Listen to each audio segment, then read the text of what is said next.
Bueno, hoy tenemos nuestra última sesión. Tendremos las dos últimas exposiciones. Coincido con Américo en que supongo que la gente estará muy contenta de que esta sea la última sesión, porque va a significar que se van a ver libres de mí en unas horas y comprendo perfectamente esa situación. Bueno, vamos a abordar, les voy a contar la estructura del último bloque de la sesión de esta noche. Vamos a tener dos exposiciones como la de ayer. La primera va a estar dedicada a la teología feminista y la segunda a la queer theology, y van a ser algo más breves, sobre todo la primera, para que tengan ustedes tiempo de hacer preguntas al final. Es decir, yo no tengo la costumbre de responder preguntas fuera del tiempo de preguntas, fundamentalmente porque me parece que es una pérdida para aquellos que no tienen posibilidad de escuchar ni la pregunta ni la respuesta. Y ayer, que a mí me parecía normal porque fue una sesión muy cargada, que no hubiera preguntas al final, luego se me acercó gente para decirme tengo dos preguntas, tengo una pregunta, y les remití al día de hoy para que las hagan. Es decir, no tiene ningún sentido que me hagan una pregunta en privado, salvo que sea un problema privado, porque la finalidad de las preguntas es que puedan surgir cuestiones que yo no he abordado o que no han quedado claras, y que al formular ustedes esas preguntas pues puedan ser de beneficio para el conjunto de los estudiantes. De modo que, insisto, tendremos la primera exposición, que es algo más breve, dedicada a la teología feminista. Vamos a tener después un descanso de 5 minutos, tendremos la segunda exposición, que es más larga, sobre la queer theology, y luego espero que tengamos bastante tiempo para preguntas y que puedan formular las preguntas que les parezcan oportunas. Yo he titulado esta última sección como De acuerdo al mundo. Y la razón de que se titule De acuerdo al mundo y hoy hablemos de la teología feminista y de la teología queer es porque fundamentalmente hablamos de corrientes teológicas que simplemente intentan inyectar dentro del cristianismo lo que son corrientes surgidas fuera del cristianismo y en muchos casos hostiles al cristianismo. Esto no es un fenómeno nuevo en la historia, es decir, cuando en un momento determinado, en plena Edad Media, un fraile dominico que se llamaba Tomás de Aquino decidió tragarse la filosofía de Aristóteles, en fin, filtrándola a través del pensamiento católico, pero tragándose la filosofía de Aristóteles, pues en buena medida eso no era utilizar algo neutro. Aristóteles, a fin de cuentas, era un pagano, tenía ideas muy peculiares y Tomás de Aquino las copió. Y entonces la consideración pésima de la mujer que tenía el griego Aristóteles está filtrada dentro de la teología de Tomás de Aquino. La idea de que la esclavitud en el fondo no es tan buena, no es tan mala. Aristóteles pensaba que incluso había pueblos enteros cuya finalidad era ser esclavos. Pues esto quedó también absorbido dentro de esa lectura católica del aristotelismo que hizo Tomás de Aquino. Ha pasado en otras épocas de la historia. Cuando estuvimos viendo hace 2 noches la teología de la teología de la liberación reconoce que es marxista y además hace un paralelo con la escolástica de Tomás de Aquino y la aceptación de la filosofía de Aristóteles. Es más, ellos dicen, igual que Tomás de Aquino absorbió dentro del catolicismo la filosofía de Aristóteles, nosotros absorbemos el marxismo. De modo que esto no es nuevo. Lo que sucede que en algunos casos esa absorción de una forma, de una cosmovisión que no es cristiana, pues en un momento determinado se ha convertido en la teología predominante durante siglos, como pasó con Tomás de Aquino dentro de la Iglesia Católica. En otros casos ese encaje ha sido más difícil, como la teología de la liberación, y en otros casos es simplemente un intento de subvertir, de cambiar desde dentro lo que puede ser una cosmovisión cristiana. La teología feminista, y esto es bastante interesante, no es un movimiento que se reduzca al cristianismo. Posiblemente habría que decir que donde ha sido y es más activa, más agresiva y más militante es dentro del cristianismo. Pero hay fenómenos de teología feminista en el budismo, en el judaísmo, en el islam y en el New Thought. De hecho, tiene bastante lógica lo del New Thought, porque hablamos de él como una forma de pensamiento fundamentalmente de carácter ocultista. Ayer hablamos de ello porque tiene una enorme importancia en el nacimiento del movimiento de fe.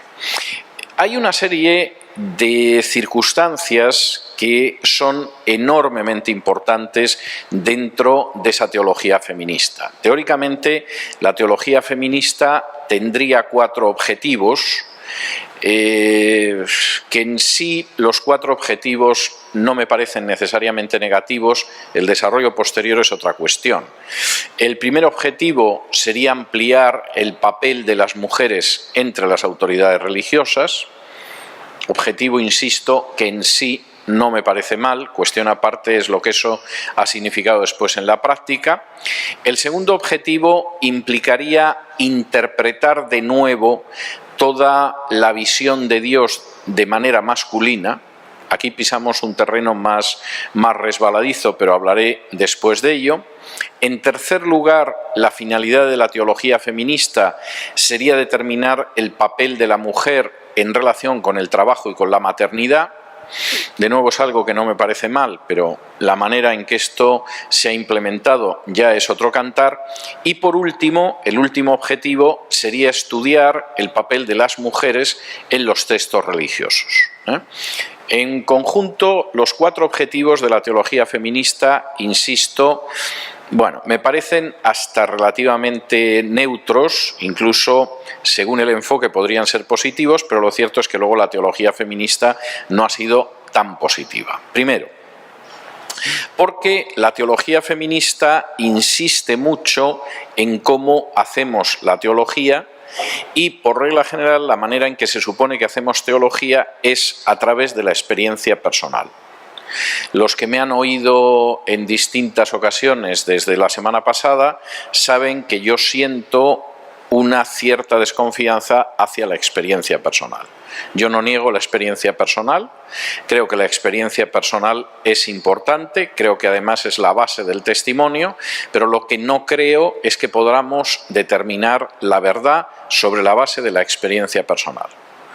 Si la base de la verdad fuera la experiencia personal, pues tendríamos que creer en el Corán, al mismo tiempo que tendríamos que creer en aquellas personas que creen que han visto a la Virgen, y tendríamos que creer muchas otras cosas que son contradictorias entre sí. Es decir, la experiencia personal tiene un valor, pero la experiencia personal siempre tiene que ser contrastada, tiene que ser puesta contra la luz de algo que sea objetivo y que efectivamente sepamos que es real. Y en este sentido es curioso como, por ejemplo, en alguna denominación evangélica hace muchos siglos, en los cuáqueros que surgieron en el siglo XVII y que insistían mucho en la experiencia personal y en la luz interior. Sin embargo, los primeros autores cuáqueros también insistían en que esa luz interior y esa experiencia personal no podía contradecirse con la Biblia. Mientras los cuáqueros se mantuvieron en esa línea, fueron la denominación evangélica de crecimiento más extraordinario de toda la historia del cristianismo. En el momento en que abandonaron esa línea y la experiencia personal estuvo por encima de la Biblia, entraron en un proceso de decadencia al que han llegado en el siglo XXI, pues ya con una parte de los cuáqueros que ni siquiera piensan que sean cristianos, ni falta que les hace. Es decir, cualquier texto religioso de cualquier tradición religiosa les puede iluminar en su camino en la búsqueda de la luz, lo cual es complicado. De modo que el primer problema efectivamente serio de la teología feminista es el énfasis de manera predominante en la experiencia personal. El segundo, y esto podría ser ridículo, pero luego tiene consecuencias que son más graves, el segundo es la definición de Dios. Y por definición, la teología feminista considera que Dios no puede ser padre, por ejemplo, y que no podemos referirnos a Dios como Él, y que Dios no puede ser salvador. Es decir, Dios, y hay Biblias feministas igual que después han aparecido Biblias queer, Dios tiene que ser o padre-madre o tiene que convertirse en madre, lo cual en fin, ya implica problemas serios, porque no estamos hablando de una cosa secundaria dentro de Dios. Y entonces la teología feminista insiste en que no se puede utilizar un lenguaje que le adjudique un género masculino a Dios, porque eso destroza nuestra visión de Dios. Tercero, y este es otro de los problemas que además realmente al final influye mucho en la teología feminista. La teología feminista insiste en que tenemos que estudiar sobre todo el papel de las mujeres en la historia de la religión. Yo personalmente no tengo nada en contra de estudiar el papel de las mujeres en la historia de la religión. Podría incluso aceptar que el papel de las mujeres no siempre ha merecido la atención que realmente merece. Y, en fin, para que vean hasta qué punto no tengo prejuicio en ese sentido, en estos momentos estoy en conversaciones para redactar los 400 artículos de una Biblia de estudio para mujeres. Y todos los artículos tienen que ver con personajes femeninos de la Biblia, etcétera, lo cual a mí en principio me parece muy bien. Pero me parece absurdo considerar que la teología tiene que basarse en uno de los dos sexos. Me da igual que sea masculino o que sea femenino. Claro, esto que en principio son los puntos de partida de la teología feminista, pues empieza a tener unas consecuencias que son consecuencias bastante indeseables. Por ejemplo, hay que mutilar la Biblia. Es decir, en la Biblia hay un exceso de peso masculino. Entonces, por ejemplo, Elizabeth Cady Stanton, vamos a ver.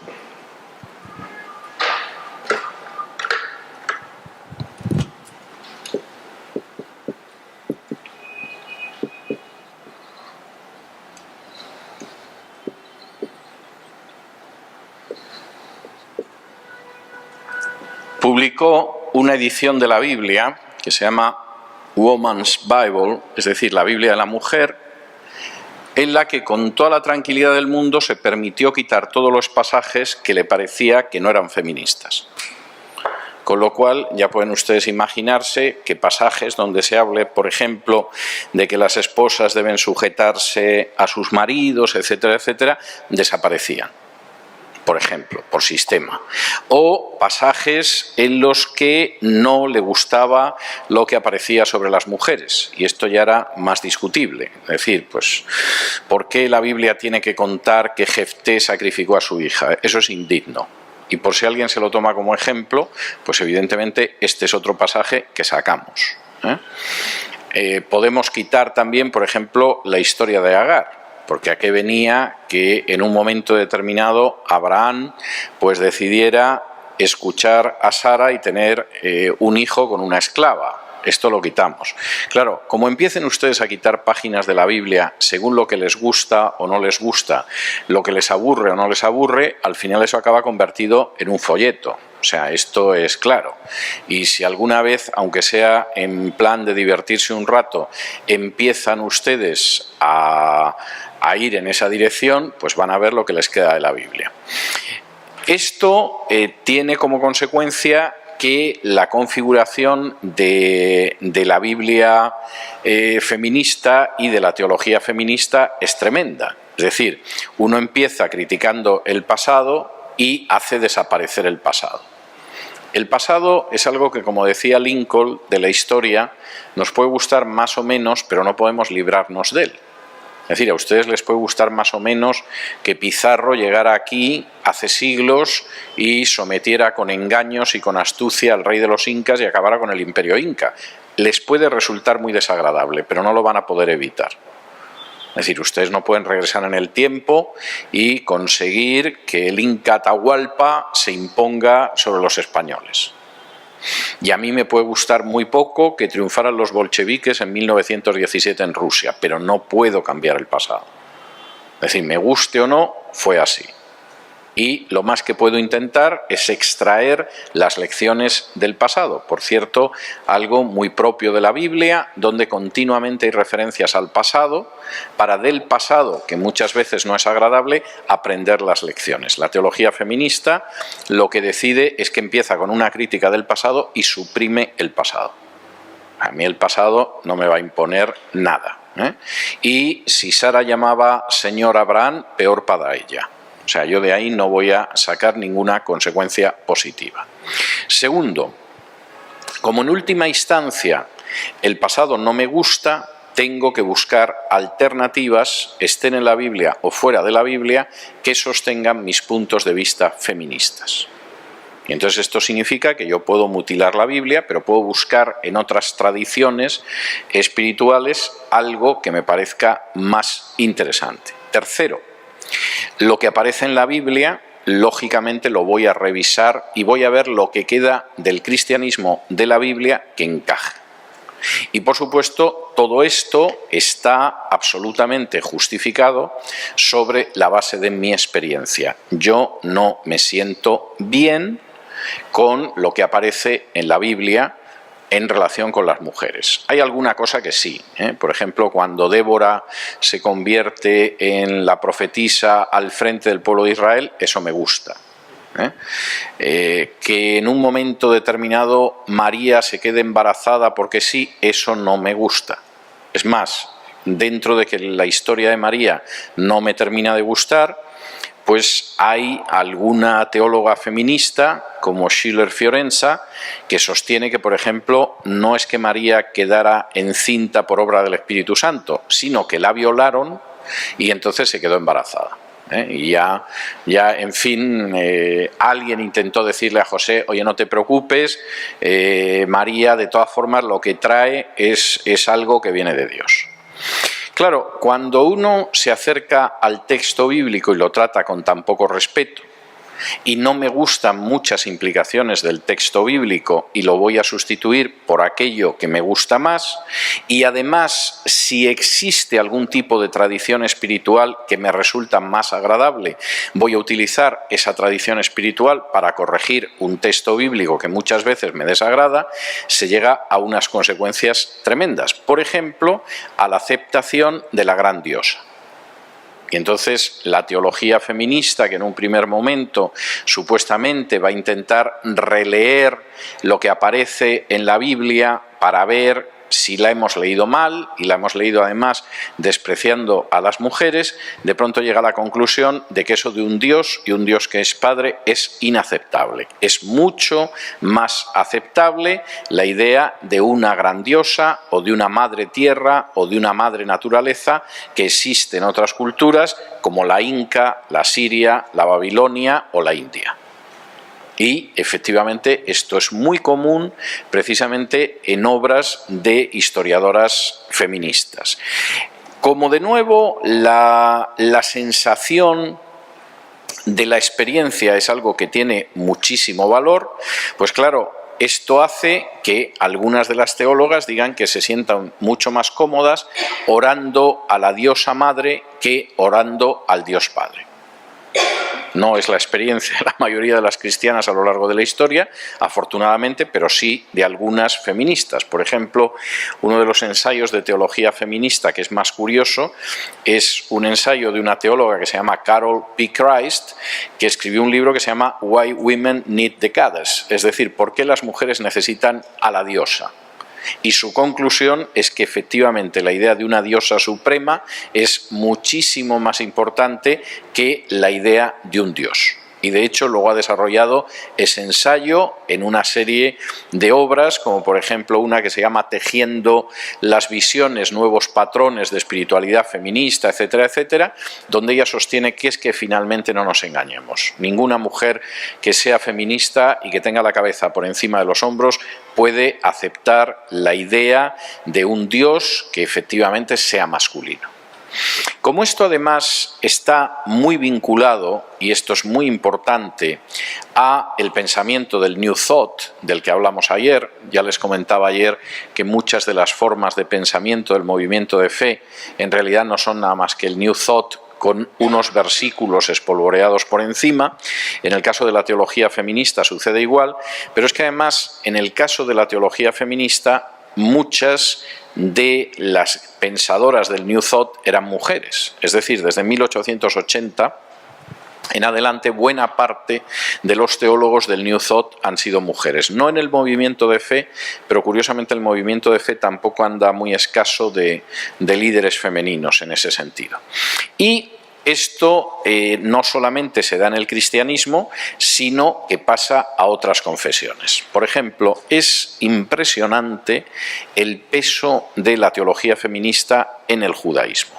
Es verdaderamente impresionante. Yo diría que incluso seguramente es más impresionante que en el cristianismo. Por ejemplo, en el año 1976, una teóloga judía que se llamaba Rita Gross, que entonces era judía, luego evolucionó hacia el paganismo, pero entonces era judía, publicó un artículo que se titulaba El lenguaje del Dios femenino en un contexto judío.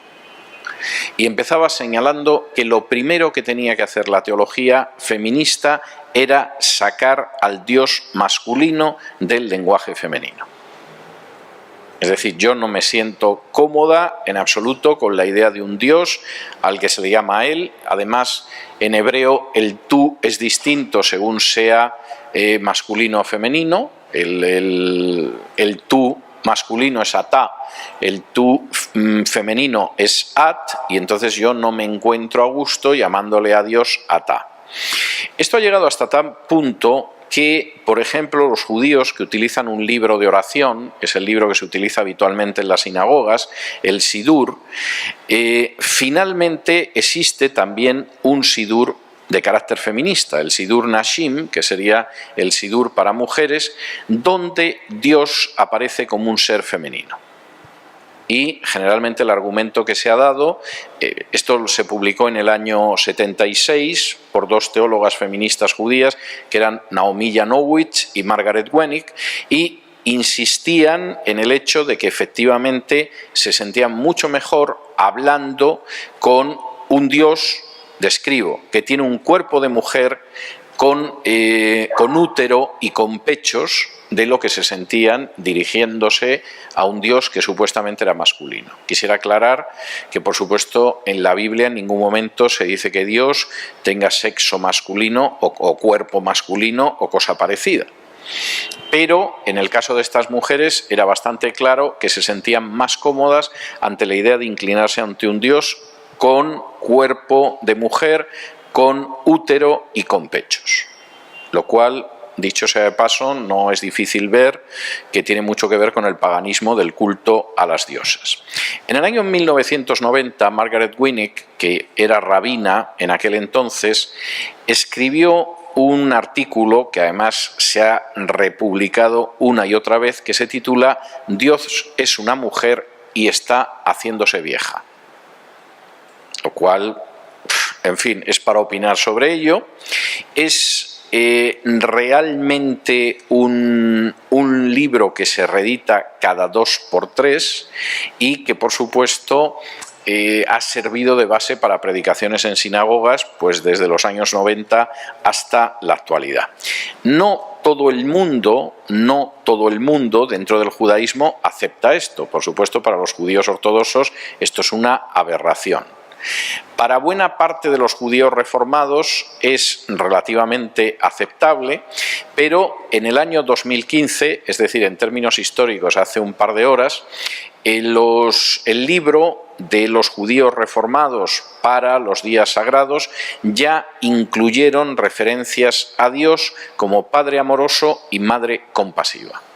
De hecho, en una de las oraciones judías más importantes, el Avinu Malkenu, que significa nuestro Padre, nuestro Rey, ya Dios aparece como Padre amoroso y Madre compasiva. De modo que en este sentido es algo que ha ido avanzando. Y esto llega hasta un extremo que no deja de ser bastante curioso, que es incluso el intentar explicar el Holocausto desde la perspectiva de una diosa. Y, por ejemplo, en el año 2003, una de las teólogas feministas judías, que es Melissa Raphael, publicó un libro que se titulaba La cara femenina de Dios en Auschwitz, una teología judía feminista del Holocausto. De manera que esto va por aquí. ¿Qué ha pasado dentro del cristianismo?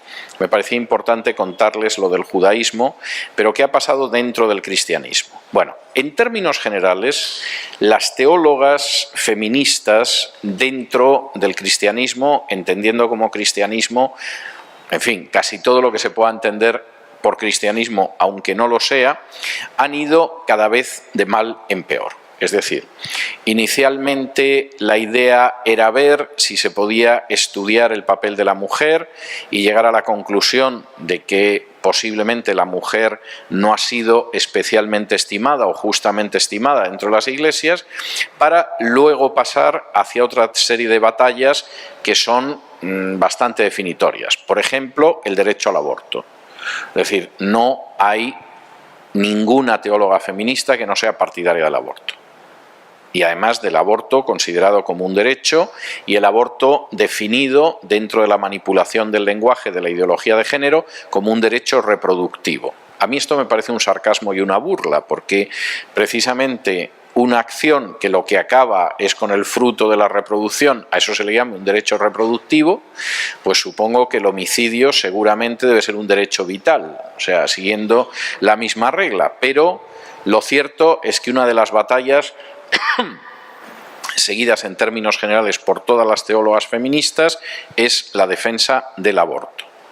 Es la defensa de un lenguaje supuestamente no sexista, es decir, un lenguaje que no se va a expresar hacia Dios nunca en términos masculinos ni como padre, y es la búsqueda de otras tradiciones espirituales que finalmente complementen todo aquello que el cristianismo no tiene desde una perspectiva feminista. La evolución de estas teólogas merece que le dediquemos unos minutos, porque se van a dar ustedes cuenta de a dónde llevan ciertos puntos de partida. Una de ellas, que es una de las... No vamos a hablar de todas, pero sí de alguna de ellas. Una de ellas, que es una teóloga feminista importante, es Mary Daly. Mary Daly era originalmente católica, era una católica irlandesa, con lo cual uno puede entender que en medio de una sociedad católica y encima irlandesa, pues considerara que la mujer en el seno de la Iglesia no pintaba nada e intentara ver cómo se corregía ese error. Pero bueno, lo que sucedió es que al cabo de poco tiempo ella empezó, sobre mediados de los años 60, en torno a 1966, a ir por esa línea, y en 1971 ya había llegado a la conclusión de que el cristianismo era irredimible para las mujeres y que lo mejor que podían hacer era marcharse de la Iglesia.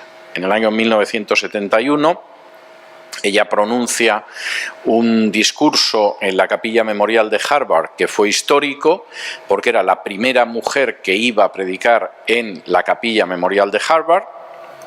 Y entonces ella aprovechó para hacer un llamamiento a todas las mujeres para que se fueran de la Iglesia, y los hombres decentes, si es que los había, también.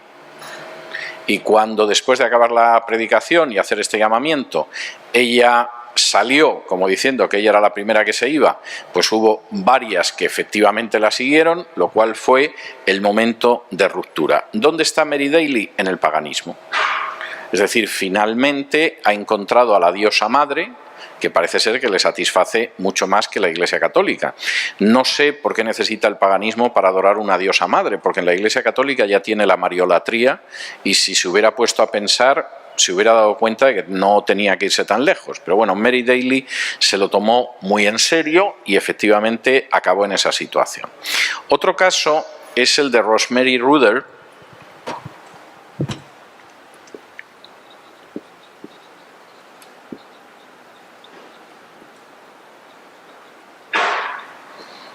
que es otra teóloga feminista de origen católico. La verdad es que el catolicismo ha tenido un impacto devastador sobre las teólogas feministas, porque generalmente empiezan diciendo: en la Iglesia Católica no pintamos nada, El Papa, todo el mundo sabe que es un hombre, los cardenales son todos hombres, los sacerdotes son todos hombres, las monjas son mujeres, pero no se puede decir que tengan un papel de especial relevancia. En fin, algunas se dedican a la enseñanza o a hacer licores o algo así, pero no tienen mucho peso. Los laicos dentro de la Iglesia Católica, sean hombres o mujeres, por mucho que se diga y haya reuniones de laicos todos los años, no pintan mucho dentro del cuerpo eclesial, y yo creo que esto ha influido enormemente en esa visión de que, bueno, primeramente estamos buscando hacia dónde vamos y finalmente no solamente no llegamos a ningún sitio, sino que acabamos terminando en alguna forma de paganismo y de diosas madre, porque es lo único que nos va a garantizar que vamos a tener algún tipo de relevancia. Es otro caso de teóloga católica y es otro caso de teóloga que ha terminado mal, porque ¿dónde han terminado finalmente la mayoría de las teólogas feministas, en su mayor parte de origen católico? Luego han ido apareciendo algunas evangélicas, pero en general son de origen católico. La mayoría han terminado volviéndose a lo que se conoce convencionalmente como el movimiento de la diosa. Es decir, por cierto, movimiento de la diosa, tengo que decir que surgió con mucha fuerza en lo que algunos llaman la segunda ola del feminismo en los años 70. Es decir, tenemos una necesidad espiritual. Nuestra necesidad espiritual se mueve sobre todo sobre la base de la experiencia, y lo que nosotros hemos visto sobre la base de la experiencia es que una diosa nos viene mucho mejor que un dios. Quisiera decir que ni siquiera esto es el final del camino en muchos casos. En muchos casos la búsqueda de la diosa ha determinado que algunas lleguen a la conclusión de que ¿por qué una diosa y no varias diosas? Es decir, ya que vamos a llenar el cielo de nuevas divinidades, en vez de una sola diosa, pensemos en varias diosas. Y en la última parte del siglo pasado, del siglo XX, ese movimiento, que además es un movimiento muy claro, de buscar una divinidad femenina, porque me siento mucho mejor cuando me dirijo a una divinidad femenina, ha tenido, entre otras consecuencias, y es bien claro, el resurgir del paganismo o el neopaganismo en Estados Unidos y en algunos países de Europa. Es decir, finalmente yo paso de lo que dice la Biblia, o en el caso de las católicas de lo que dice mi tradición eclesial, hacia lo que me dice la experiencia y hacia lo que yo quiero que sea. La experiencia me dice que me siento mejor dirigiéndome a una diosa que a un dios. No hay manera de cambiar la iglesia en la que estoy. En el caso de la Iglesia Católica es obvio. No hay manera de cambiarla en la dirección en la que yo voy. Acabo efectivamente adorando a una diosa. Es más, si además soy rabina, pues cambio y altero el libro de oración judío, el Sidur, y finalmente en un momento determinado el ciclo se suele cerrar con la idea de volver a alguna religión pagana donde efectivamente las diosas eran muy importantes. Yo, por pura curiosidad, me he puesto a buscar los círculos de adoradores de dioses del paganismo que había cerca de donde yo vivo en Estados Unidos. Esto a ustedes les puede parecer una pérdida de tiempo, pero como yo pierdo el tiempo con estas cosas, yo soy así, no me lo tomo mal si piensan que es una pérdida de tiempo. En realidad es una manera de saber dónde está espiritualmente la gente de la ciudad en la que yo vivo, al menos en parte. Y primero me encontré que había varios círculos de adoradoras de diosas paganas. En algunos de los círculos de adoradoras de diosas paganas admitían a hombres, en otros me imagino que siendo hombre puede ser muy arriesgado que aparezcas por allí, porque dependía. Y aproximadamente el 80% de estos círculos ni siquiera era un paganismo puro, en el sentido de que estuvieran adorando a Artemisa o algo así, sino que lo combinaban generalmente con la brujería, con Wicca, que tiene sus propias brujas, o lo combinaban con otras tradiciones religiosas donde hubiera una diosa. Es decir, había un sincretismo feminista politeísta de diosas, y aparecían las horas en que se reunían, una vez al mes o todos los domingos, o lo que sucedía. No tengo la menor idea Y así cuando se reúnen las brujas, al final son media docena de lesbianas o aparecen 200 mujeres, madres de familia, empleadas de supermercado y trabajadoras de bancos. No ignoro estos datos. Pero lo que sí era bastante claro era la extensión de una visión espiritual feminista que había terminado convirtiéndose en una forma de paganismo. Esto, y es algo que voy a incidir más en ello todavía en la segunda exposición, esto es algo lógico cuando al final, en lugar de ser el pueblo de Dios la sal y la luz que arroja luz sobre el mundo y que impide, como sal que conserva, que el mundo se corrompa y que el mundo se pudra, es finalmente el mundo el que marca la agenda al pueblo de Dios. Y si en un momento determinado, a partir de la segunda oleada del feminismo, porque la primera influyó relativamente poco y exigía cosas razonables, ¿no? Que las mujeres pudieran votar, que pudieran acceder al trabajo, que pudieran estudiar, es decir, todo era enormemente razonable. Pero sobre todo, a partir de la segunda oleada del feminismo, ahora estamos en la tercera, evidentemente, al final, eso es lo que termina marcando la agenda del mundo. No es que la Iglesia en un momento determinado se ponga a revisar si efectivamente el papel de las mujeres dentro de la Iglesia es el que señala la Biblia. Eso sería muy saludable y eso sería muy sano. Es que de pronto, dentro del mundo, igual que en un momento determinado el pensamiento marxista tiene un enorme peso o el pensamiento liberal tiene un enorme peso, el pueblo de Dios, por lo menos en sectores importantes, lejos de ofrecer luz y de ser un elemento que impide la corrupción y que impide el hecho de la putrefacción de la sociedad, acaba dejando que eso entre. Y como enseña Jesús con mucha claridad, un poco de levadura leuda la masa, y se pasa de la experiencia como forma de saber cuál es la verdad al hecho de que al final la verdad va a ser lo que a mí me apetezca. Y si la Biblia choca con eso, yo recorto la Biblia. Y si parece que en la iglesia en la que yo estoy integrada no es aceptable lo que yo digo, me marcho de la iglesia porque es irredimible. La iglesia no asume mi visión de la diosa. Y en un momento determinado, cuando ya se ha negado totalmente lo que es la revelación de la Biblia y al mismo tiempo se desprecia, incluso se considera una liberación, el romper la comunión con la iglesia a la que perteneces, lo que viene a continuación es que simplemente tomas aquello que más te agrada. Que puede variar, porque claro, lo que más te agrada varía según las distintas personas, tenemos experiencias diversas. Y en este caso, efectivamente, al final lo que más te agrada es un tipo de culto que ensalza a una divinidad femenina o a varias divinidades femeninas y que de pronto te lleva a una situación espiritual anterior a la aparición del cristianismo.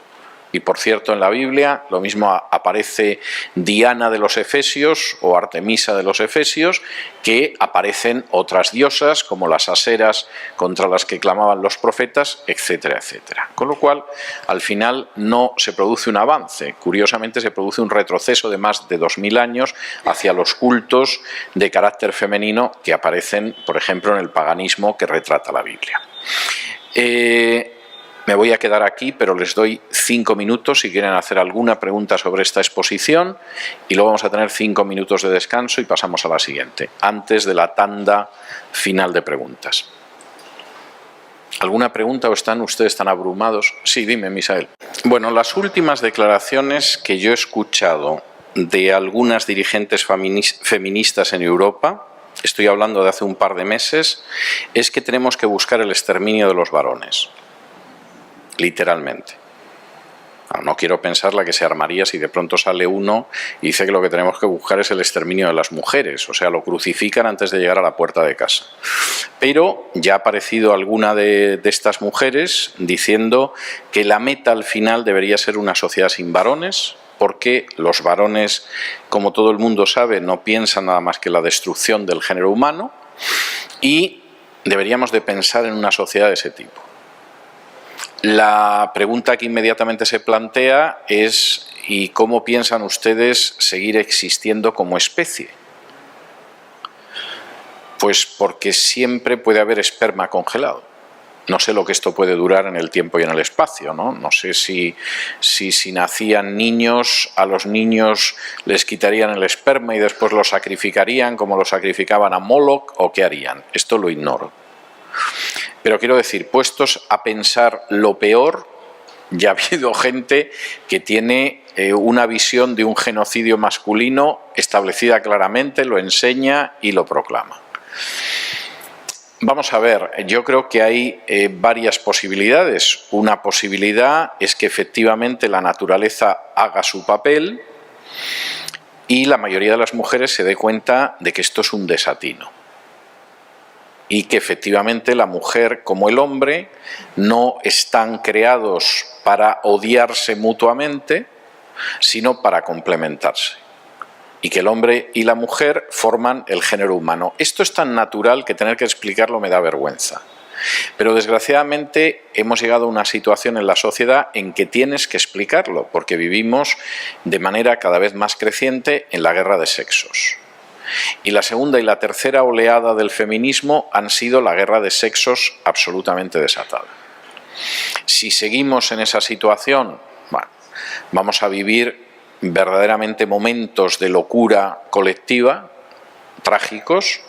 Si desandamos esa situación, de pronto volveremos a recordar lo que dice con mucha claridad el Génesis, que es que Dios creó al género humano como varón y hembra. Y que efectivamente son complementarios, son la ayuda idónea y desde luego no han sido creados por Dios para que se estén enfrentando, sino para que vivan juntos. Todo esto, insisto, incluso gente que no tenía instrucción bíblica, simplemente por el impulso de la naturaleza, lo ha visto con claridad durante milenios. Son las personas iluminadas de las últimas décadas los que han llegado a la conclusión de que esto no es así, que la naturaleza no existe y que todo deriva de un pacto social, que en algún momento en la noche de los tiempos decidió que las mujeres eran las que iban a parir. No sé cómo consiguieron llegar al pacto, ni cómo consiguieron hacerlo además, pero se supone que en algún momento en la noche de los tiempos esto sucedió. Esto, que de por sí es un disparate, es decir, uno diría, bueno, pero no podemos estar tan locos. Sí, sí, lo estamos. Y cuando se entra en ciertas situaciones lo estamos. Tiene posiciones todavía más extremas. Hoy, por ejemplo, en mi editorial de hoy viernes, que está colgado ya en mi página web, lo dedico a un movimiento cuyo ideólogo extraordinario es un judío de Sudáfrica, pero que ha convencido a medio mundo o a gente de medio mundo, que es el movimiento antinatalista, que es el movimiento que pretende que la especie humana se extinga sobre la faz de la Tierra. Y entonces el movimiento antinatalista de entrada decide que no tiene hijos. Y la gente incluso se esteriliza para no tener hijos de manera irreversible. Y cuando tú le dices ¿qué pretende? ¿Que se extinga la especie humana? Dices sí. ¿Por qué? Porque es mala. Por ese argumento podríamos matar a todos los lobos y a eso vamos, pero en principio el argumento es ese. Y el libro de cabecera del movimiento antinatalista, que es de este autor judío surafricano, tiene una dedicatoria que es a mis padres a pesar de que me dieron la vida, que ya es toda una declaración de principios. Lo que podemos llegar a ver en nuestra sociedad, si renunciamos a nuestro papel de sal y luz, supera las novelas de ciencia ficción más siniestras que se puedan imaginar. Y no es que se me ocurra a mí, porque, en fin, como estoy lejos de mi casa me deprimo y veo oscuro el futuro, no. Yo soy muy frío a la hora de analizar las situaciones, porque si no las analizo con frialdad, me equivoco con más facilidad de la que lo hago habitualmente. Y efectivamente aquí hay una situación de guerra de sexos que va cada vez a peor. Les voy a dar un ejemplo de hace apenas 2 o 3 días.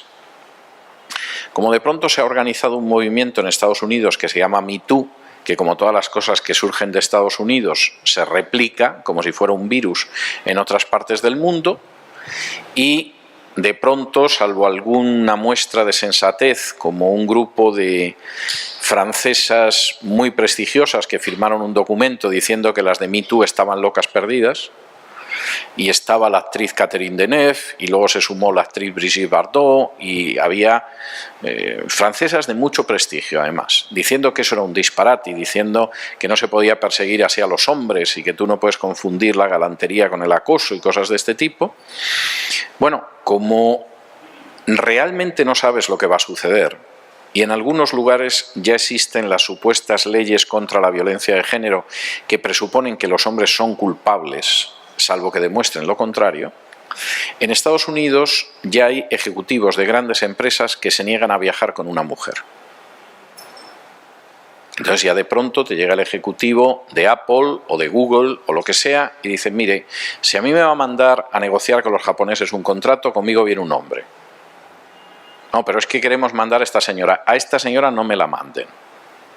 Porque si a esta señora se le cruzan los cables y quiere, por ejemplo, mi puesto, dice que subiendo en un ascensor yo me he propasado con ella y a mí me cae encima, como decimos en España, la del pulpo, que como todo el mundo sabe es un animal que se ablanda a martillazos. Entonces, no me mande con una mujer. Y esto te lo están haciendo ejecutivos de grandes empresas.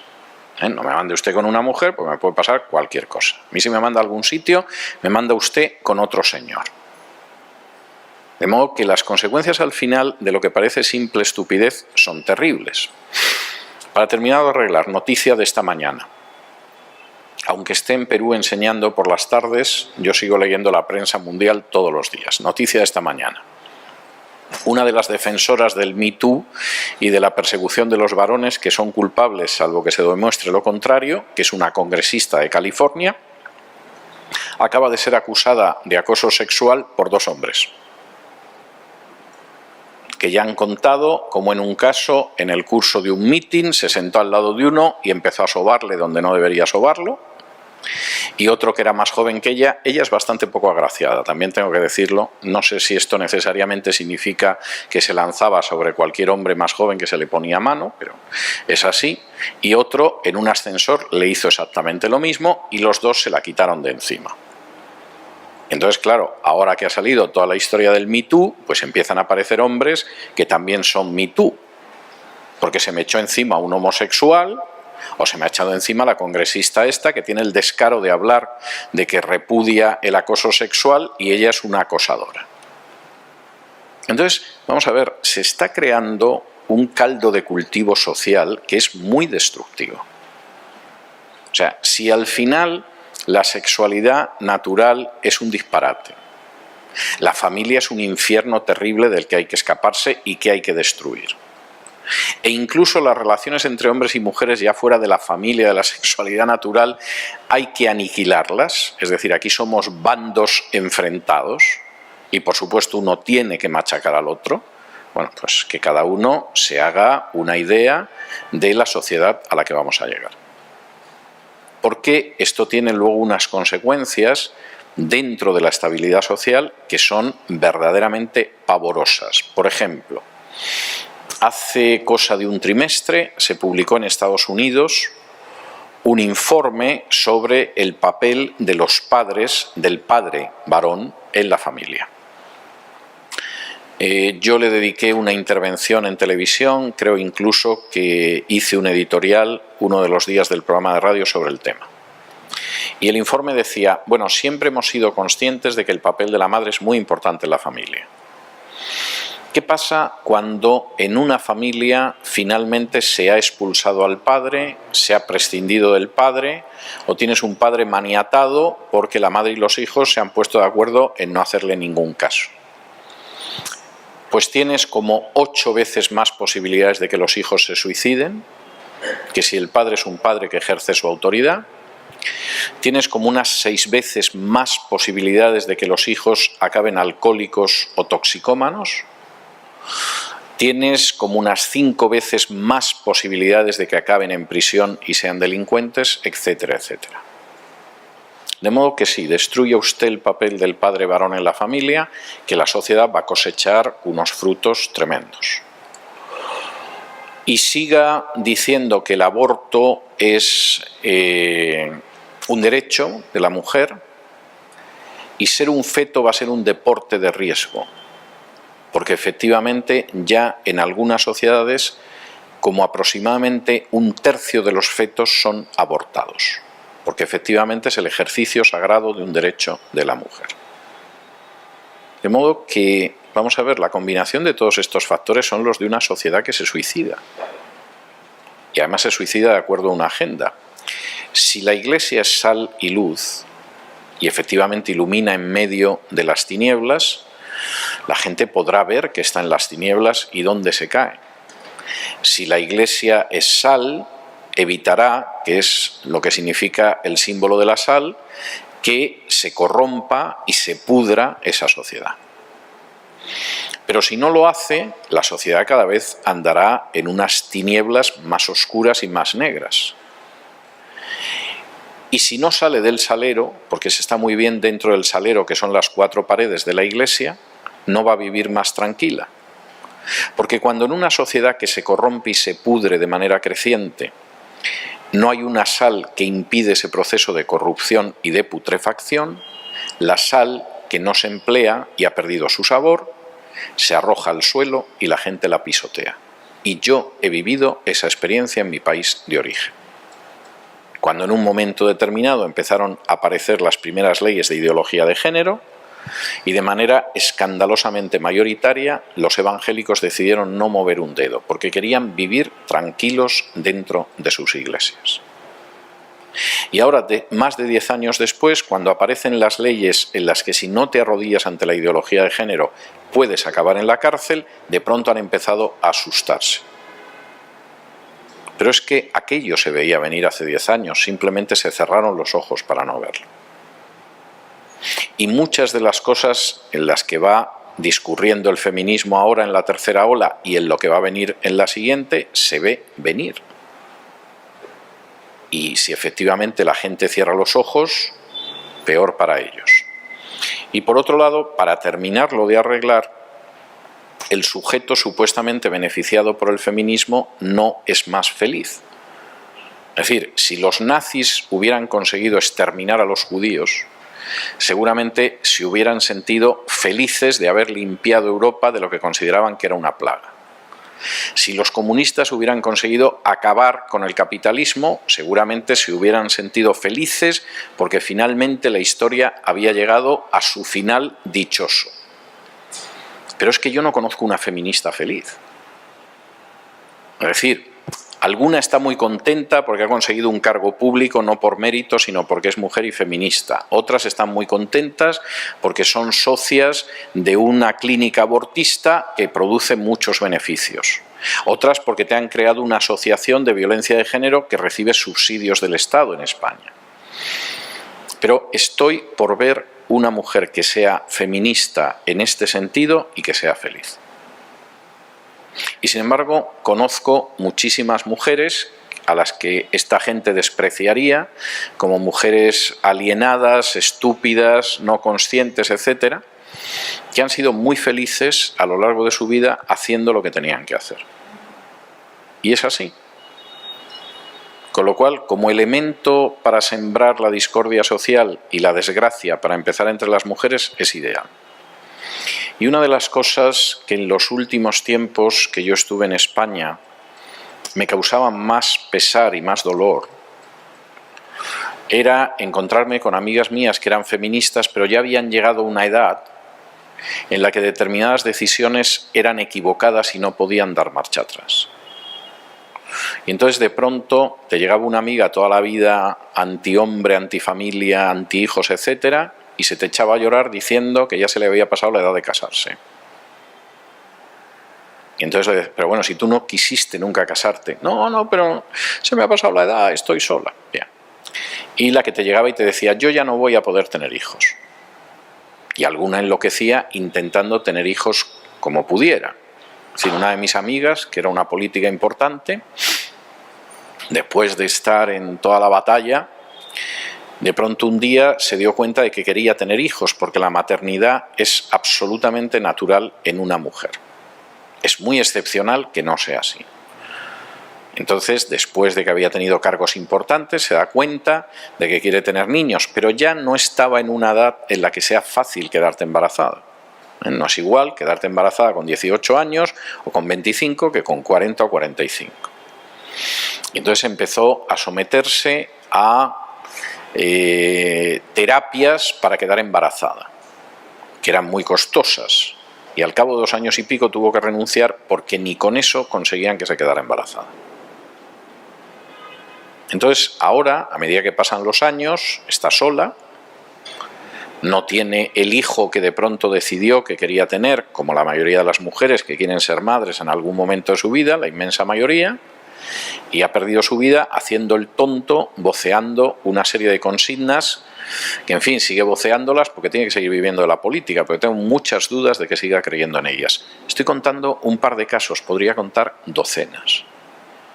De modo que al final el impacto de ir en contra de la naturaleza e ir en contra de la enseñanza de Dios en la palabra nunca es un impacto neutro. Siempre tiene un coste verdaderamente pavoroso. Y si la sociedad de pronto se deja lavar el cerebro para pensar que lo que va a ser su desgracia y su destrucción es una bendición, la misión del pueblo de Dios es ser la sal y la luz del mundo. Tienen ustedes 5 minutos de descanso porque volvemos para hablar de otros temas y recuerden que luego tendremos una sesión especial de preguntas.